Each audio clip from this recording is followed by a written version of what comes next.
Okay, class 6. In the last video, we have discussed the exercise 6. Okay. तो 6th exercise को हमने complete किया था. इंटीजर हमने समझे थे कि इंटीजर क्या होते हैं, कि प्लस और माइनस दोनों नंबर्स का, पॉजिटिव नंबर और नेगेटिव नंबर दोनों नंबर्स का कॉम्बिनेशन क्या है, इंटीजर नंबर है. ये हमने समझा था. इंटीजर को नंबर लाइन पर रिप्रेजेंट कैसे करते हैं ये हमने समझा था. पॉजिटिव नंबर को कैसे रिप्रेजेंट करते हैं और नेगेटिव नंबर को कैसे रिप्रेजेंट करते हैं ये बताया था. हमने आपको बताया था कि इंटीजर में एडिशन कैसे करना है, डिवीजन कैसे करना है, मल्टीप्लिकेशन और सब्ट्रैक्शन कैसे करना है. ठीक है. अब इन सब चीजों को अप्लाई करेंगे किसमें, फ्रैक्शन में. अब पहले फ्रैक्शन क्या होता है ये पता होना चाहिए कि फ्रैक्शन क्या है.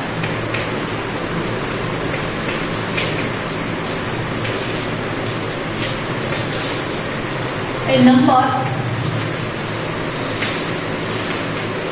that can represent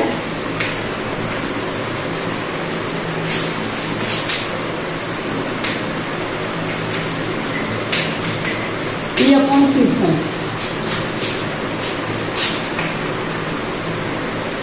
A number that can represent P upon Q form where Q should not equal to 0 and Q should greater than P. Q P से क्या होना चाहिए, ग्रेटर होना चाहिए. एंड और एक और कंडीशन सुनो, Q इज नेचुरल नंबर. क्या है, नेचुरल नंबर. इंटीजर नहीं है Q. क्या नहीं है, integer. Q is a natural number.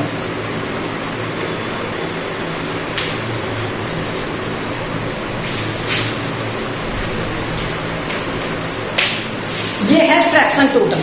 मतलब एक ऐसा नंबर जिसे P अपॉन Q फॉर्म में लिख सकते हैं. Q नॉट इक्वल टू 0 होना चाहिए, Q should greater than P. मतलब जो न्यूमरेटर है उससे ऑलवेज P क्या, Q क्या रहेगा, डिनोमिनेटर क्या रहेगा, ग्रेटर रहेगा. और Q एक क्या है, नेचुरल नंबर. ठीक है. P क्या हो सकता है, इंटीजर हो सकता है, 0 हो सकता है, 1 2 3 कुछ भी हो सकता है. तो P एक इंटीजर है लेकिन Q क्या है, एक नेचुरल नंबर. एग्जाम्पल 1/2, 1/3, 1/4, 1/5. ठीक है. ये बनी क्यों, 2 ले लो, 3 ले लो, 2 ले लो. ठीक है.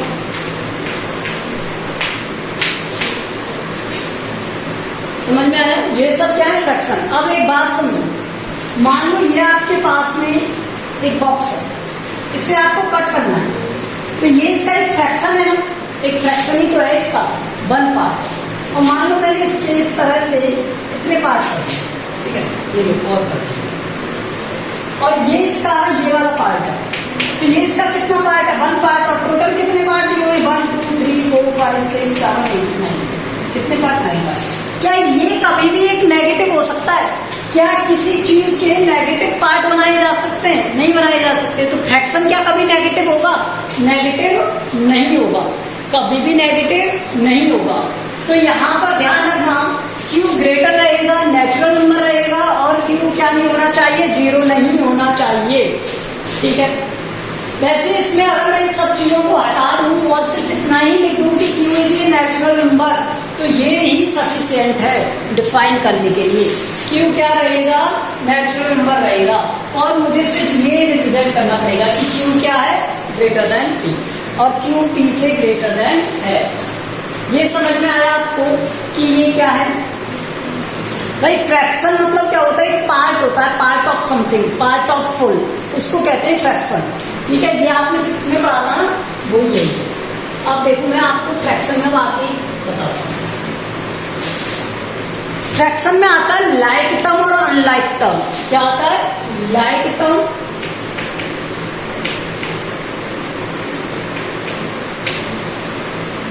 लाइक फ्रैक्शन, फ्रैक्शन और अनलाइक फ्रैक्शन.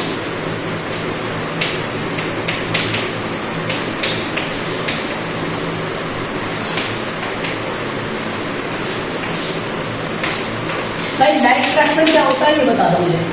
लाइक फ्रैक्शन वो फ्रैक्शन होता है जिसका डिनोमिनेटर क्या रहे, सेम रहे।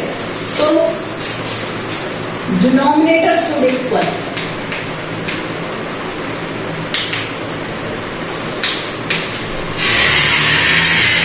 डिनोमिनेटर शुड इक्वल,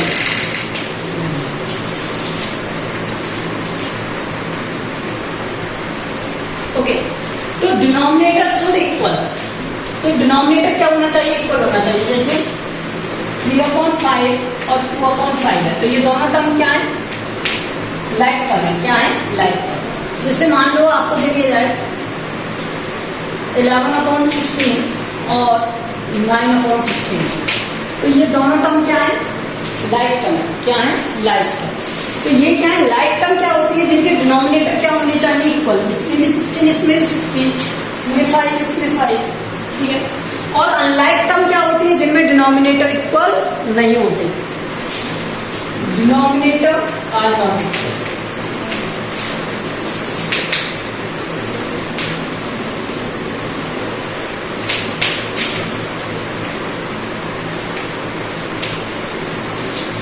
ठीक है। तो देखो जैसे 2/5 और 11/16, बताओ इसमें डिनोमिनेटर इक्वल है क्या। देखो न्यूमरेटर से फर्क नहीं पड़ता, यहाँ डिनोमिनेटर से फर्क पड़ता है। तो यहाँ डिनोमिनेटर होना चाहिए, क्या होना चाहिए, डिनोमिनेटर। और डिनोमिनेटर कैसा होना चाहिए, इक्वल होना चाहिए, ठीक है।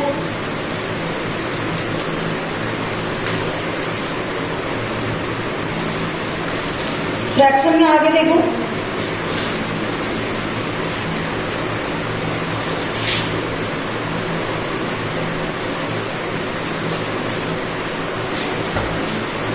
Proper fraction,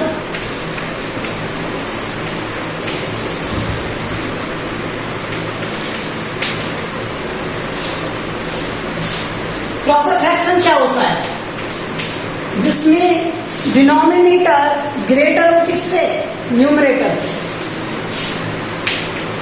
denominator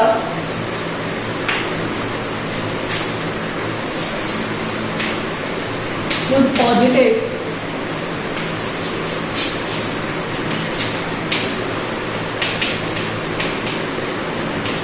and greater than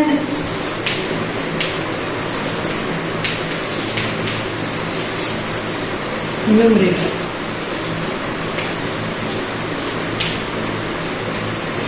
और ये न्यूमरेटर से ग्रेटर होना चाहिए।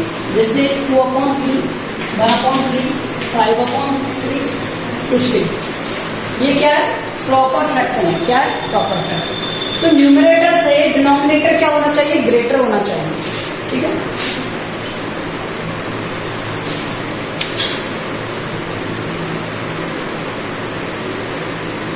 दूसरा देखो इम्प्रॉपर फ्रैक्शन,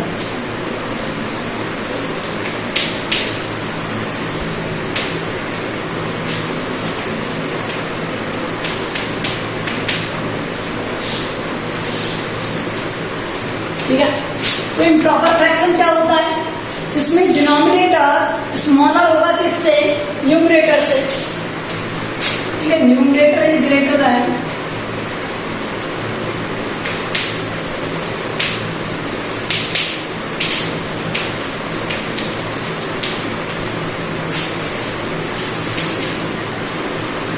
डिनोमिनेटर।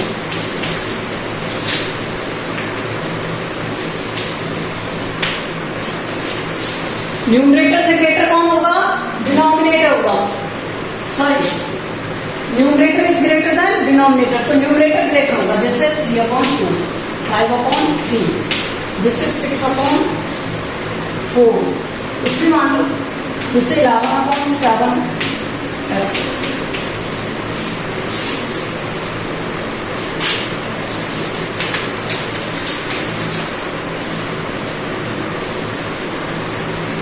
अब मिक्स्ड फ्रैक्शन देखो,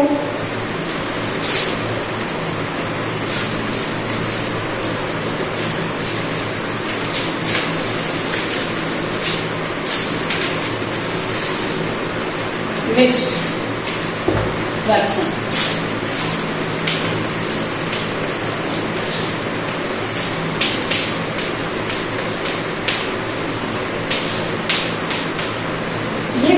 कॉम्बिनेशन होता है, कंबाइन करते हैं इसमें किसको, it is a combination of fraction, I mean whole and fraction, it is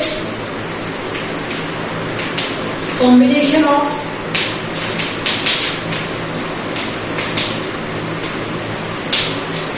whole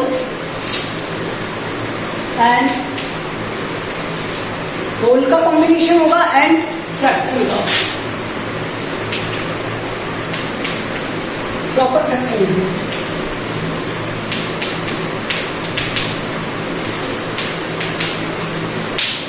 जैसे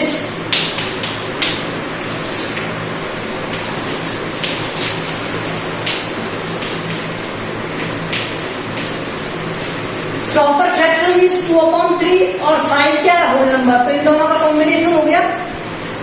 2 यहाँ पर क्या है, होल नंबर, 3/4 क्या है, प्रॉपर फ्रैक्शन, 1 क्या है, होल नंबर, और 1/2 क्या है, प्रॉपर फ्रैक्शन। तो ये होता है क्या, मिक्स्ड फ्रैक्शन।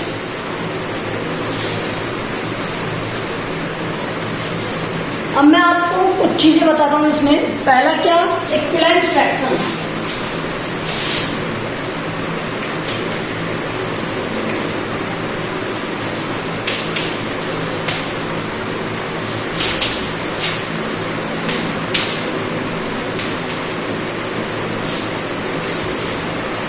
देखो इक्विवेलेंट फ्रैक्शन क्या होते हैं, जैसे मान लो कोई भी फ्रैक्शन है और उसका इक्विवेलेंट फ्रैक्शन मुझे लिखना है, तो हम क्या करते हैं, उसे उसके मल्टीपल के टर्म में लिख देते हैं। ठीक है, जैसे मान लो ये 1/3 है और मुझे इसके इक्विवेलेंट फ्रैक्शंस बताने हैं, तो मैं यहाँ पर क्या करूंगा, 1 को जिस नंबर से मल्टीप्लाई करूंगा, 3 को भी उससे मल्टीप्लाई करता जाऊंगा। तो यहाँ पर देखो, मान लो मैंने इसे 2 से मल्टीप्लाई किया, तो ये यहाँ पर क्या हो गया, 2/6। तो ये 1/3 है और 2/6 है। इसी तरह से थर्ड अगर मुझे फाइंड करना है तो 1/3 और इसका 3 से मल्टीप्लाई कर दूंगा, ये 3 करना है। तो इस तरह से ये सब क्या है, इसके इक्विवेलेंट फ्रैक्शंस है। जैसे 1/3, 2/6, 3/9, ये सब क्या है, इक्विवेलेंट फ्रैक्शन। तो इक्विवेलेंट फ्रैक्शन क्या होते हैं, multiples of the lowest term. Lowest term के क्या है, मल्टीप्लाई है, मल्टीप्लायर्स। ठीक है, वो उसके टेबल के फॉर्म में लिखे होते हैं। अब देखो आगे, अगर मान लो मुझे 2 नंबर दे दिए जाए और उन्हें कहा जाए कि इक्विवेलेंट फ्रैक्शंस बताओ, इन्हें इक्विवेलेंट फ्रैक्शंस में चेक करना है इक्विवेलेंट फ्रैक्शन मेथड से। अच्छा, वो तो मैं क्रॉस मल्टीप्लाई से बता दूंगा, ग्रेटर देन लेस देन। ठीक है, देखिए ग्रेटर एंड इससे इरेज कर देखिए, पूरा इरेज कर देते हैं। ठीक है, और मैं डिस्कस कर लेते हैं, ग्रेटर और लेस।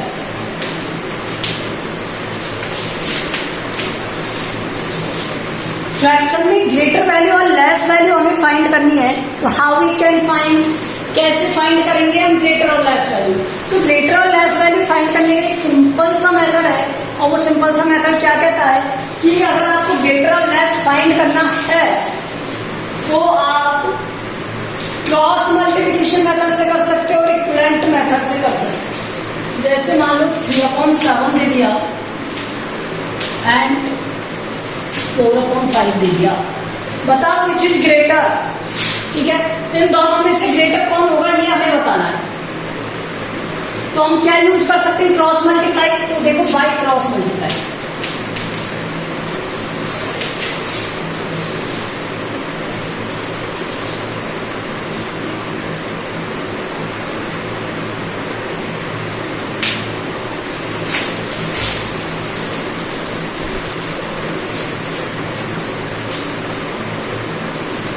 ठीक है।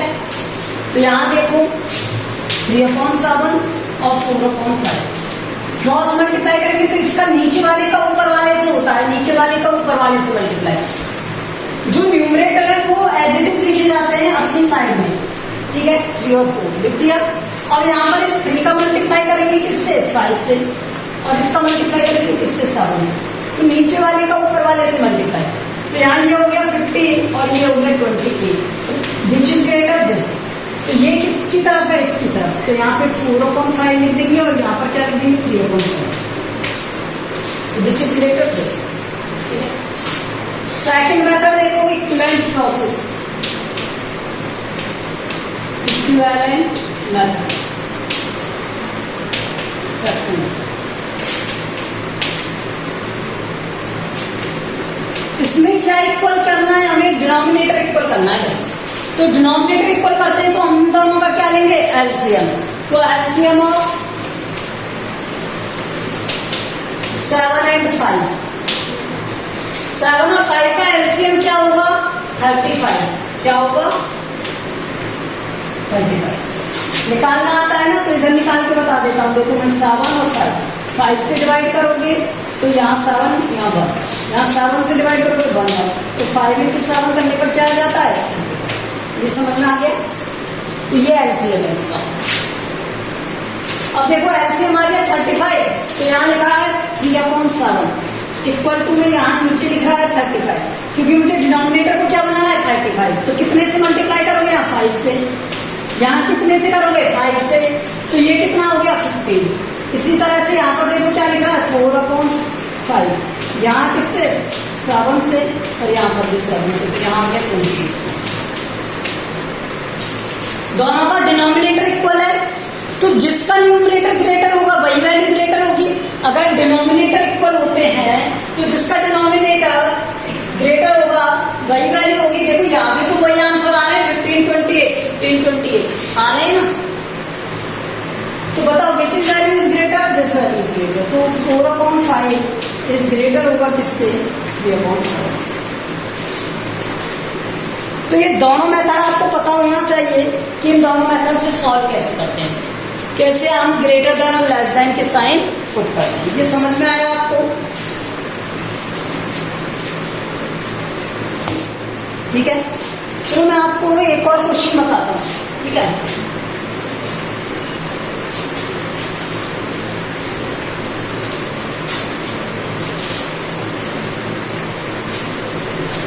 अब मुझे बताना आप विच इज ग्रेटर, ओके।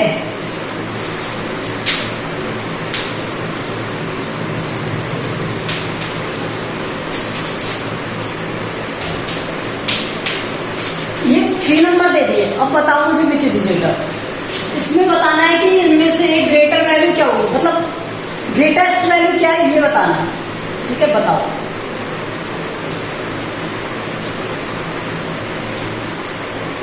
हम क्या करेंगे, पहले इक्विवेलेंट प्रोसेस मेथड लगाएंगे, इक्विवेलेंट फ्रैक्शन मेथड लगाएंगे। तो वो कैसे लगाओगे, एलसीएम ऑफ 5, 4 and 3 इज 60। अब कैसे आएगा वो देखो, 5, 4, 3, 2 से डिवाइड करेंगे तो यहां पर आएगा 2 से डिवाइड करेंगे, 3 से डिवाइड करेंगे, 5 से डिवाइड करेंगे तो 2 2 जा 4, 4 3 जा 12, 12 5 16, ठीक है। तो ये क्या हो गया इसका एलसीएम। एलसीएम निकालना आता है नहीं आता, तो ये एलसीएम है, ये ध्यान रखना, ठीक है। तो यहां से देखो 2 5 4 3 का एलसीएम क्या हो गया 60 हो गया। तो अब इक्विवेलेंट करें 2/5 को 60 अपॉन में 60 बनाना है, डिनोमिनेटर को 60 बनाना है, तो किससे मल्टीप्लाई करोगे 12 से। 3/4 है, इसको क्या बनाना है 60 बनाना है, तो 4 को अगर 60 बनाना है तो किससे मल्टीप्लाई करेंगे 15 से। 15 4 जा 16 होता है। इसी तरह से यहाँ पर दिया हुआ है क्या 2/3, इसको 60 बनाना है, तो यहाँ पर 20 से क्या आ जाएगा 40। बताओ सबसे ग्रेटेस्ट न्यूमरेटर किसका है 45 का, तो ये वाली वैल्यू 3/4 इज द ग्रेटेस्ट।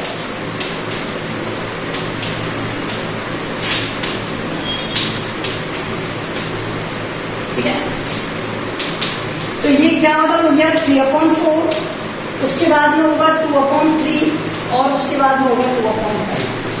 ये तो ग्रेटेस्ट का है, और लोएस्ट का पूछ लेता तो अपोजिट साइन लगा दो, अपोजिट हो जाता मतलब। Okay, remaining we will study in the next video. Thank you.